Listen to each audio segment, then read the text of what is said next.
আমাদের সরকারের উদ্যোগটা মহৎ এবং আমরা জিরো টলারেন্স নিয়েই কাজ শুরু করেছি। জনসাধারণের জন্য যেটা প্রয়োজন সেটা আমরা পাহারা দিয়ে শেষ করব ইনশাল্লাহ।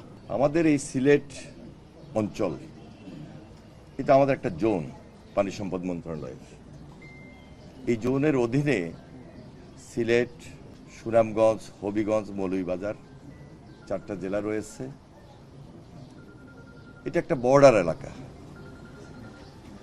এবং এখানে পাহাড়ি অঞ্চলের কারণে সব সময় একটা ঢলের পানি প্রতিনিয়তই এটা আসছে এবং বর্ষা যখন আসে তখন আমাদের এই অঞ্চলে বন্যা হয়ে যায় এবং প্রতি বছরে আমরা এই প্রবলেমটা ফেস করছি এবং এটা আমাদের জন্য একটা চ্যালেঞ্জ। আমাদের এই এলাকার সাধারণ মানুষ, জনসাধারণ একটা থ্রেটের মুখে বরাবরই চলে আসছে।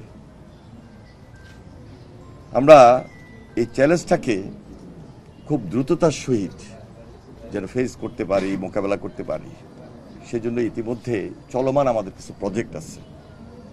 সেটা হলো একদিকে হাওড় অঞ্চলের কিছু প্রজেক্ট যেটা আমরা পিএসসির মাধ্যমে সেটাকে সমন্বয় করছি। আরেকদিকে আমাদের পার্মানেন্ট কিছু বাঁধ আছে, সেই দিকে আমাদের কিছু প্রজেক্ট আমরা ইমপ্লিমেন্ট করছি।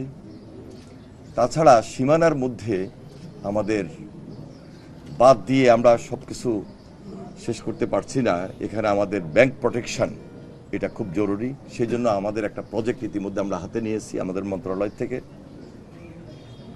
যৌথ নদী কমিশনের আগে আমাদের কিছু আন্তঃমন্ত্রণালয় মিটিং, যেটা আগে হতো না এই মন্ত্রণালয় নিয়ে, আমরা সেটা ইতিমধ্যে মিটিং করেছি এবং আন্তঃমন্ত্রণালয় সেই মিটিংয়ের মাধ্যমে এই পরিস্থিতিটাকে মোকাবেলা করার জন্য, জনস্বার্থে জনদাবির জন্য যে কাজগুলা সবচেয়ে বেশি এখন এই মুহূর্তে করা দরকার, মাননীয় প্রধানমন্ত্রী জনাব তারেক রহমান তিনি আমাদের ক্যাবিনেট মিটিংয়ে এটা আলোচনা করেছেন এবং আমরা 180 দিনের মধ্যে প্রায়োরিটি বেসিস খাল খনন এবং খুব জনগুরুত্বপূর্ণ যে প্রোটেকশনটা আমাদের করা দরকার সেই দিকে আমরা সবচেয়ে বেশি নজর দিয়ে আমরা সিদ্ধান্ত নিচ্ছি যে আমরা এটাকে দৃশ্যমান করব।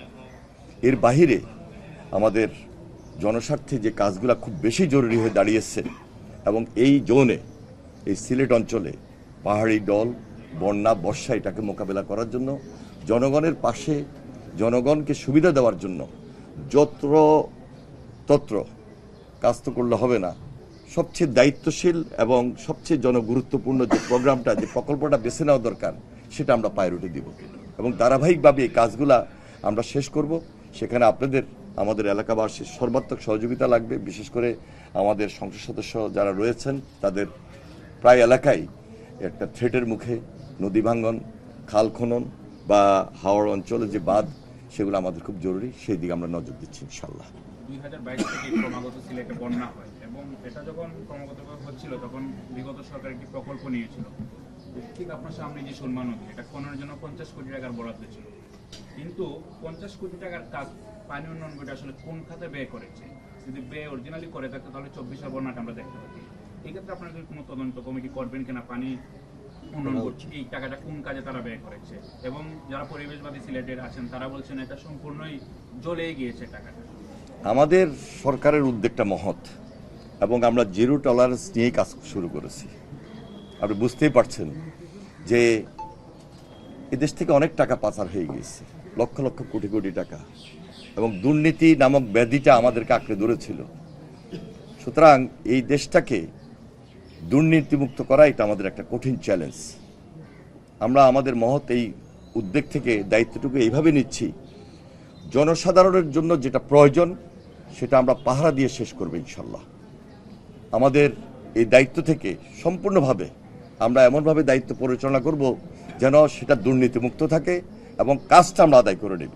এই কাজটা আদায় করতে পারলেই আমার বিশ্বাস, আপনি সুরমা বলেন, কুশিয়ারা বলেন বা এই জোনের যে সমস্ত গুরুত্বপূর্ণ কাজ, সেগুলো খুব দৃশ্যমান হবে এবং জনগণ সেটা বুঝতে সক্ষম হবে যে এই কাজগুলো খুব দায়িত্ব থেকে, দায়িত্বশীল অবস্থা থেকে সম্পন্ন হয়েছে এবং দুর্নীতিমুক্ত একটা সুন্দর দায়িত্ব নিয়েই আমরা কাজ করেছি এবং সেটা দৃশ্যমান হবে ইনশাল্লাহ।